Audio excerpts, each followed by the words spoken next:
Deputado, bem-vindo, boa tarde. Muito boa tarde, muito obrigado por estar me recebendo.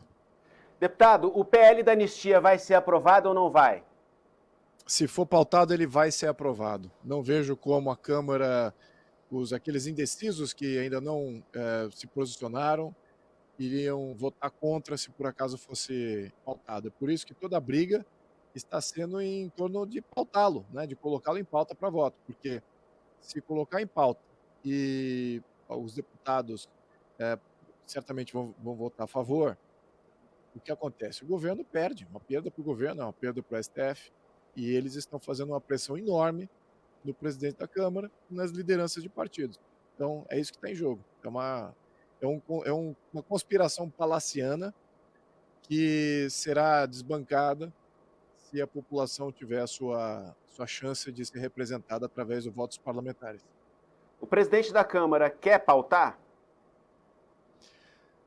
Olha, eu não sei dizer. Eu imagino que o constrangimento que ele está passando agora, porque ele não vem dessa nova leva de deputados que querem representar a população de uma maneira direta. Ele vem de apadrinhamentos políticos, ele é uma personalidade, apesar da sua juventude, é uma personalidade da velha política, né? Do voto através do sistema partidário, padrinhamento político, composição junto ao sistema. Então, essa é a natureza do Mota. Agora, é possível que ele queira mudar e refletir a novidade política que existe no Brasil, que é essa democracia mais direta sendo exercida pela opinião pública, manifesta nas redes sociais e de forma muito mais direta, através de contato com os seus parlamentares e monitoramento praticamente 24/7 de toda a sua atividade política. Será que ele quer abraçar essa nova realidade? Eu espero que sim. Eu espero que sim, porque essa é a realidade do futuro.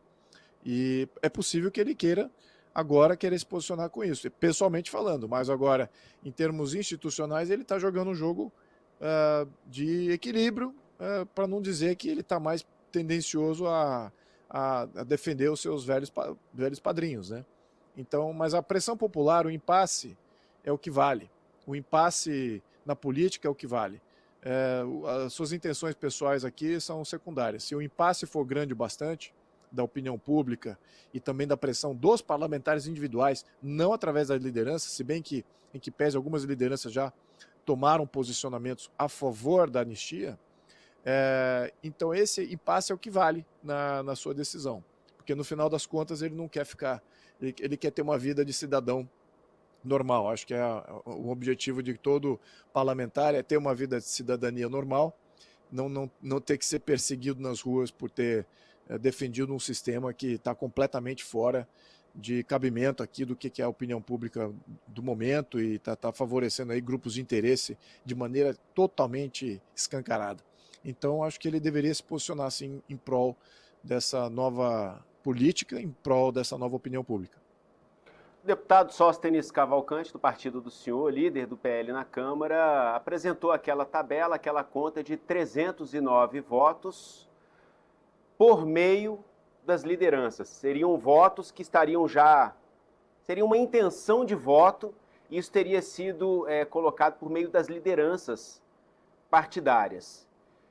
Uma dificuldade de avançar com essa metodologia, e ele anunciou a mudança de estratégia com a coleta individual das assinaturas. Aí o número caiu pela metade, aproximadamente 150, entre 150 e 160, pelo que ele colocou para a imprensa quando ele fez essa mudança de estratégia. O senhor pode até atualizar para a gente caso o número tenha aumentado.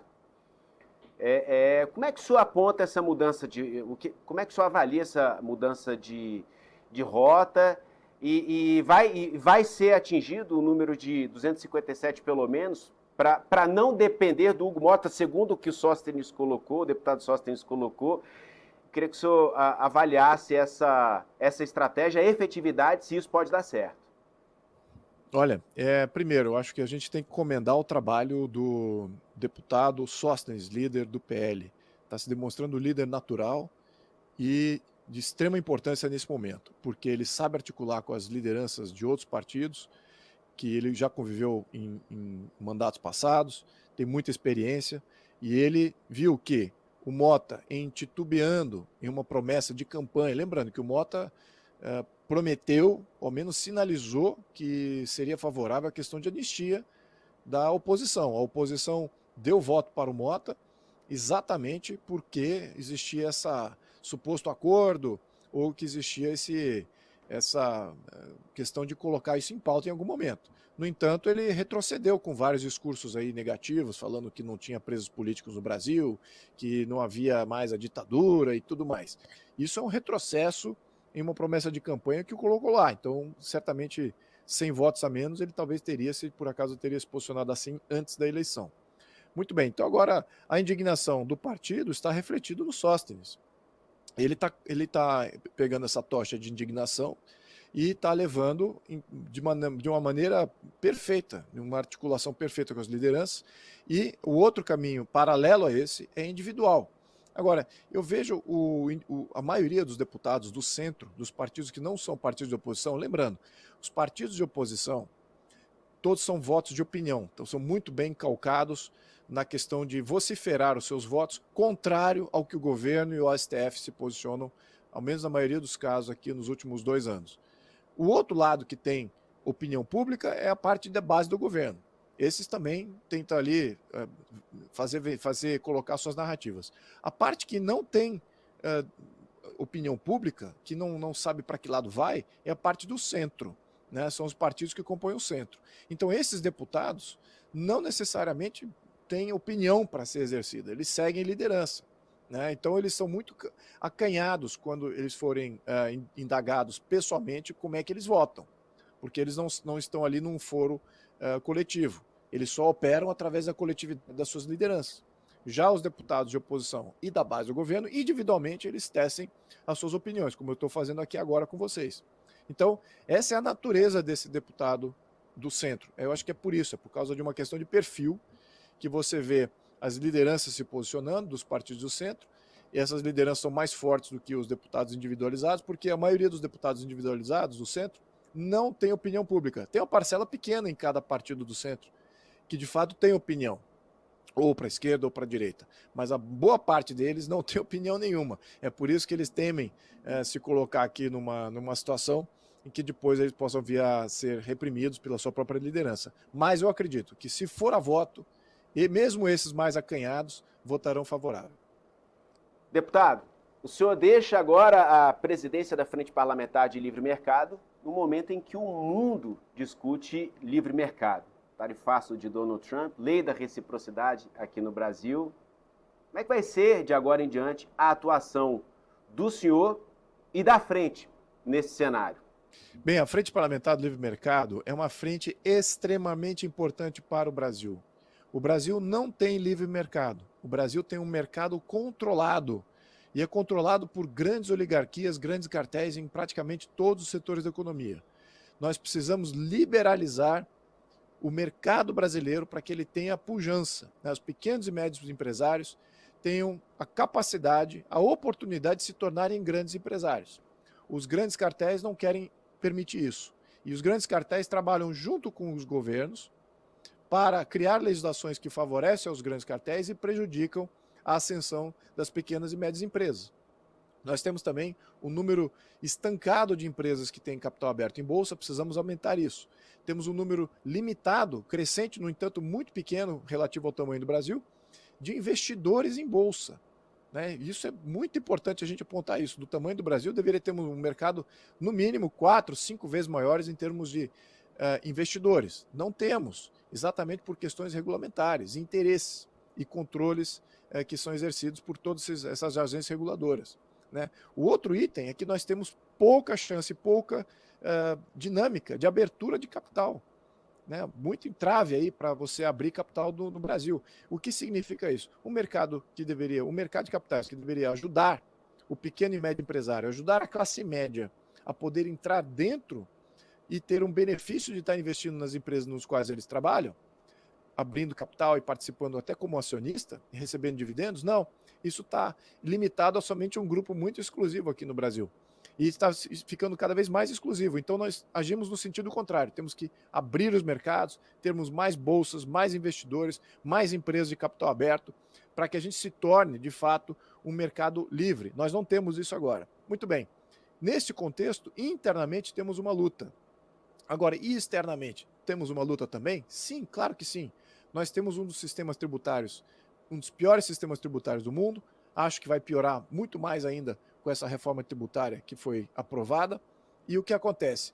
Neste contexto externo, nós precisamos também liberalizar, porque as tarifas que são já aplicadas ao consumidor brasileiro já são uma das mais altas, para exatamente refletir o modelo tributário brasileiro. Caso contrário, se as tarifas forem a zero, significa que o modelo tributário externo acaba tendo uma vantagem competitiva no Brasil enorme. Então nós já temos um país fechado em termos tarifários, exatamente por causa do nosso sistema tributário interno, que onera as empresas do Brasil que não conseguem oferecer um produto barato, exatamente porque tem muito imposto na cascata, que é na formação de preço.